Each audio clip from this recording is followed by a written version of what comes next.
नमस्कार, स्वागत है आप सभी का टीएनपी न्यूज के खास प्रोग्राम अपना उत्तर प्रदेश में और मैं हूं आपके साथ मिशा सिंह। बढ़ते हैं खबरों की ओर।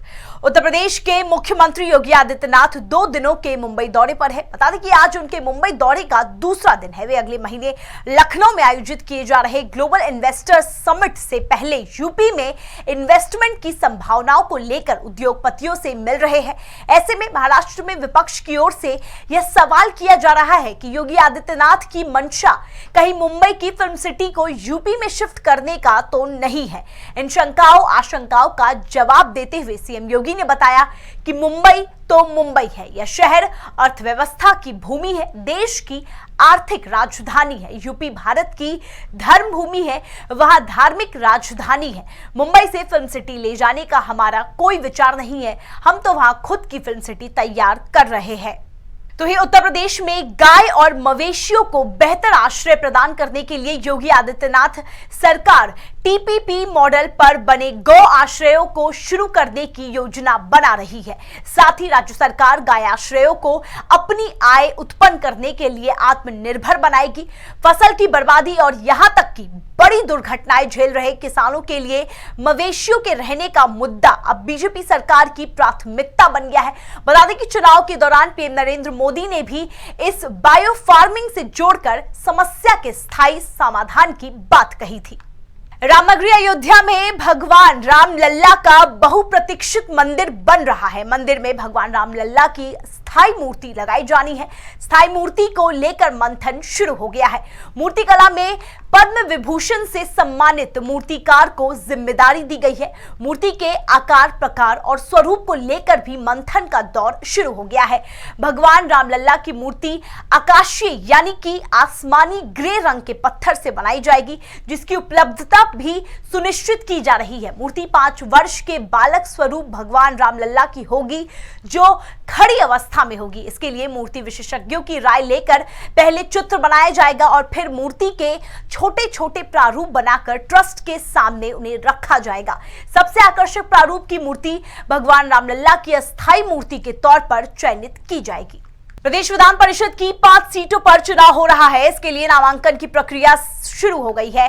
बता दें कि निर्वाचन आयोग ने 29 दिसंबर को नोटिफिकेशन जारी किया था। जिन सीटों पर चुनाव होना है उनमें गोरखपुर फैजाबाद खंड स्नातक, कानपुर खंड और बरेली मुरादाबाद खंड स्नातक समेत 3 खंड स्नातक और खंड शिक्षक क्षेत्र की सीटें शामिल है। इन सीटों पर कार्यकाल 12 फरवरी को पूरा हो रहा है। इस चुनाव की वोटिंग 30 जनवरी को होगी और मतगणना 2 फरवरी को होगी। वाराणसी में 7 साल पहले प्रतिकार यात्रा के दौरान हुई हिंसा और बवाल के मामले में आरोपी महंत संतोष दास और बालक दास को जमानत मिल गई। बता दें कि एमपी एमएलए कोर्ट के प्रभारी न्यायाधीश अवनीश गौतम की अदालत ने जमानत अर्जी मंजूर की है। अदालत ने दोनों आरोपियों को 20,000 के 2 जमानतदार देने पर रिहा करने का आदेश दिया है। 7 साल पुराने इस मामले में सतुआ बाबा और बालक दास को अदालत में पेश नहीं होने के कारण फरार घोषित किया गया था। इसमें इनके ऊपर कोई अभियोग नहीं था। 2017 में आया था तो एक महत्वपूर्ण विषय था कि आप ही मौके पर थे, आप ही ने एफआईआर करवाया और आपके सामने सारी घटना घटी, तो उस समय आपको क्यों नहीं लगा कि ये अभियुक्त हैं? 2017 में ड्यूरिंग इन्वेस्टिगेशन क्यों आपको लगा कि अभियुक्त है? तो इसमें जरूर ही कहीं ना कहीं लिपापोती है। यह बहुत बड़ा साक्ष्य प्रमाण रहा माननीय न्यायालय के समक्ष, जिस पर हमने बहस किया इन मुद्दों पर, जिससे कोर्ट सहमत हुई कि हाँ, इसमें बीच में कोई मैनिपुलेशन लगता है और जमानत का पर्याप्त आधार है। चूँकि ड्यूरिंग इन्वेस्टिगेशन इनकी गिरफ्तारी भी नहीं हुई थी, यह भी एक जमानत का पर्याप्त आधार बना। नहीं, अंतरिम नहीं, पूर्ण फाइनल जमानत हुई है और कोर्ट पर हमारा पूर्ण विश्वास था और भगवान पर विश्वास है। इसलिए जो है जो सच्चाई है उससे सच्चाई की जीत हुई है और जिस प्रकार से हमको साजिश के तहत फंसाया गया तो उसमें हम लोगों को जो है राहत मिली। वक्त हो चुका है एक छोटे से ब्रेक का। ब्रेक के उस पार खबरों का सिलसिला यूं ही चलता रहेगा।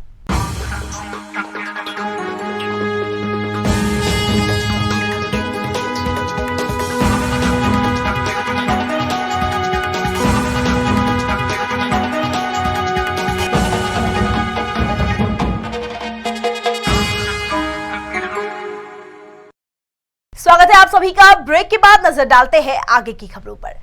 गाजियाबाद के लोनी में अवैध रूप से चलाई जा रही लाल बाग सब्जी मंडी से परेशान होकर कॉलोनी वासियों ने विधायक नंदकिशोर गुर्जर की गाड़ियों को रोका और कहा, जब तक हमारी समस्या का समाधान नहीं होगा हम विधायक को जाने का रास्ता नहीं देंगे। मामले पर विधायक नंदकिशोर गुर्जर ने सभी को हाथ जोड़कर समझाया और प्रशासनिक अधिकारियों को मामले से अवगत कराया ताकि जल्द से जल्द उनकी समस्याओं का समाधान हो सके। लालबाग वासियों ने विधायक जी का घेराव किया था, जिसके क्रम में हमको सूचना मिली थी तो बुलाया गया था।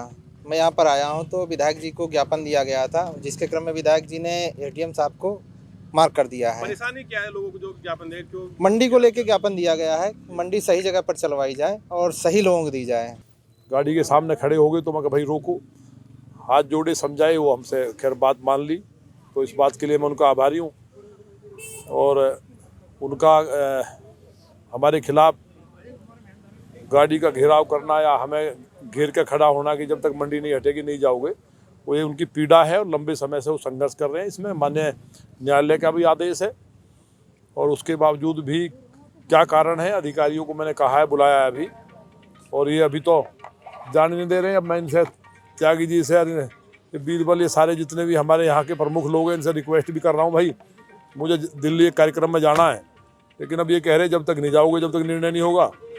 तो इसलिए अब जैसा ये कहेंगे, भाई ये तो जो भी कुछ है मालिक यही है, बनाने वाले यही हैं, हमें तो इनकी पीड़ा जायज है। बहराइच में कलेक्ट्रेट परिसर में आरक्षण की मांग को लेकर धरना प्रदर्शन किया गया, जिसमें भीम आर्मी के सैकड़ों कार्यकर्ता मौके पर मौजूद रहे। बता दें कि ये धरना प्रदर्शन निकाय चुनाव में आरक्षण की मांग को लेकर हुआ, जिसमें प्रदर्शनकारियों ने सरकार पर आरक्षण खत्म करने का आरोप लगाया और बिना आरक्षण के प्रदेश में चुनाव न करवाए जाने की मांग की। बांदा में दर्दनाक घटना सामने आई है। बता दें कि यहां स्कूटी सवार एक टीचर को टक्कर मारने के बाद ट्रक ने 3 किलोमीटर तक घसीटा। इसके बाद ट्रक में भीषण आग लग गई। सूचना के बाद मौके पर पहुंची फायर ब्रिगेड ने आग को काबू किया। पुलिस प्रशासन के वरिष्ठ अधिकारी मौके पर पहुंचे, लेकिन कृषि विश्वविद्यालय के छात्रों ने जमकर हंगामा काटा और ट्रकों में तोड़फोड़ की। जैसे तैसे पुलिस ने समझा बुझाकर जाम खुलवाया और मामले पर कार्रवाई करते हुए आरोपी को धर दबोचा। फिलहाल मामले पर आगे की कार्रवाई की जा रही है। हमारे विश्वविद्यालय की एक क्लर्क है, जो पुष्पा सिंह नाम है उनका, मृतक आश्रित मिट्टी यहाँ पे, और वो पेट्रोल भरवाने और सब्जी खरीदने के लिए आ रही थी रास्ते में, और ट्रक से पीछे ओवरटेक किया। उनकी गाड़ी का एक्सीडेंट हुआ और उसी में वो स्कूटी और उनके बॉडी के साथ ही 3.5 किलोमीटर घसीटते हुए लाया है। रास्ते में कई लोगों ने इसको गाड़ी से पीछा करके रोकना चाहा है, लेकिन गाड़ी रुकी नहीं है। और ये एक्सीडेंट इसलिए हुआ कि वहाँ पे किसी भी तरह का ब्रेकर नहीं, गाड़ी फुल स्पीड में आती है, इन्वेस्टिगेट पार कर जाती है। नहीं, लेकिन निकली है वहाँ से, भी एम्प्लॉई है, वहीं से ऑफिस से निकली है। कहाँ की एम्प्लॉई है? कृषि विश्वविद्यालय में। हाँ। ये अभी उनके भी हस्बैंड भी खत्म हो गए हैं अभी 1 साल पहले, उन्हीं की जगह में पोस्ट उनको मिली है। इधर देखिए। हाँ, तो क्या नाम था इनका? इनका पुष्पा सिंह नाम है। तो कहाँ आई थी ये? यहाँ ये पेट्रोल लेने जा रही थी। पेट्रोल लेने? कहाँ के रहने वाली है? ये लखनऊ की रहने वाली है। लखनऊ की रहने वाली है। क्या लग रहा है कि दब गई हो? हाँ, एक्सीडेंट हुआ है, दब क्या गई है। स्कूटी ही जा रही फंसी हुई है अभी, इसके आसपास स्कूटी लाश दोनों फंसी है। क्या क्या हुआ है? लोगों का कहना है कि कई किलोमीटर तक जो है, वही तो बता रहा हूँ, बाईपास के सामने हुआ है ना, बाईपास से यूनिवर्सिटी के लिए रोड जाता है, उस पे हुआ, वहाँ से घसीट के यहाँ तक लाया। महिला जिनका नाम पुष्पा देवी है, ये किसी विश्वविद्यालय में नौकरी करती थी। इनको इनके पति की मृत्यु के उपरांत राष्ट्रीय में नौकरी मिली हुई थी। ये लखनऊ की रहने वाली हैं। आज ये आ रही थी, एक सूचना मिली कि डंपर से एक्सीडेंट हुआ है इनकी स्कूटी का। तत्काल स्थानीय पुलिस बल मौके पर सभी अधिकारी पहुंचे, आसपास की थानों की फोर्स बुला ली गई, फायर टेंडर की गाड़ी भी आ गई। पता चला कि इनकी गाड़ी इस डंपर में फंस गई थी, जिसके फ्रिक्शन के कारण आग लग गई थी और जिस कारण की दर्दनाक मृत्यु हो गई है। पंचायतनामा पोस्टमार्टम की कार्रवाई कराई जा रही है। तो रायबरेली के बछुरावा थाना क्षेत्र पुलिस की बदमाशों से मुठभेड़ हुई, जिसमें 2 बदमाशों के पैर में गोली लग गई। दोनों बदमाशों को पुलिस ने गंभीर हालत में जिला अस्पताल में भर्ती कराया और मामले पर जानकारी देते हुए बताया कि मुठभेड़ में घायल दोनों बदमाशों पर आरोप है कि उन्होंने कुछ दिन पहले एक युवती की गला रेत कर हत्या कर दी थी और उसका शव कुएं में फेंक कर फरार हो गए थे। पुलिस बहुत दिनों से इस मामले के खुलासे की कोशिश में थी, लेकिन दोनों आरोपी फरार चल रहे थे। मुखबिर की सूचना पर पुलिस ने दोनों बदमाशों की घेराबंदी की और धर दबोचा। फिलहाल मामले पर आगे की कार्रवाई जारी है। 2 लड़के आए हैं, सिराज 30 साल और मुहर्रम अली 27 साल, और इनको बछरावा CSC से रेफ़र हैं। बता रहे हैं कि पुलिस वाले ही लेके आए थे, एम्बुलेंस से आए थे, और बता रहे हैं कि पुलिस से मुठभेड़ हुई थी। उन दोनों के थाई में चोट है, जांघ में। उत्तर प्रदेश की तमाम खबरें देखने के लिए बने रहिए TNP न्यूज के साथ और हमारे चैनल को लाइक, कमेंट, सब्सक्राइब जरूर करें और ताज़ा अपडेट्स के लिए www.tnpnews.in पर जाएं।